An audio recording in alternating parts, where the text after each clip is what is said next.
Hello everyone, David here from Athlone Castle and welcome along to a video about one of the pieces within our museum collection. For those of you who have an avid interest in Irish sport, we're actually going to be looking at a unique piece, and it's a football.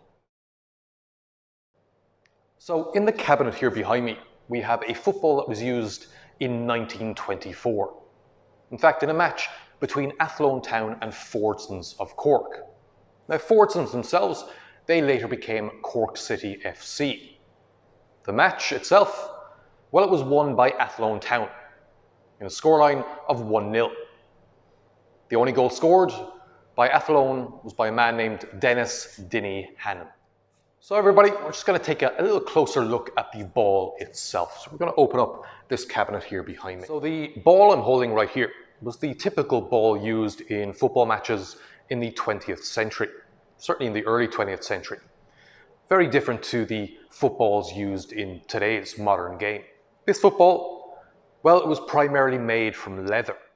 So just to give you a closer look of the football itself, you can see all the stitching. The lacing would have originally been in leather too. So this typical football, even in 1924, was still quite difficult to kick and quite difficult to head.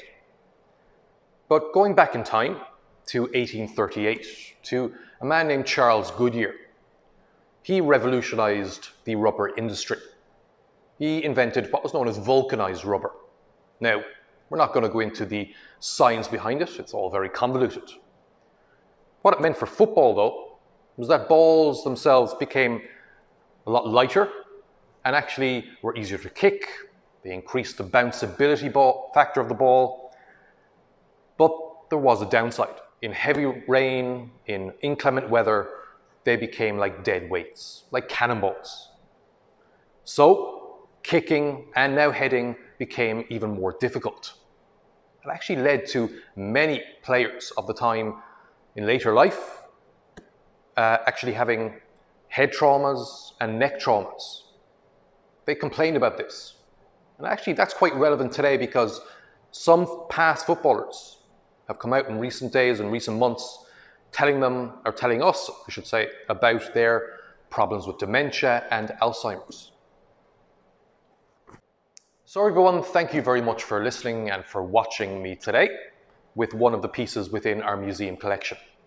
Now, if you want to see some more, why not visit us at Athlone Castle Visitor Centre.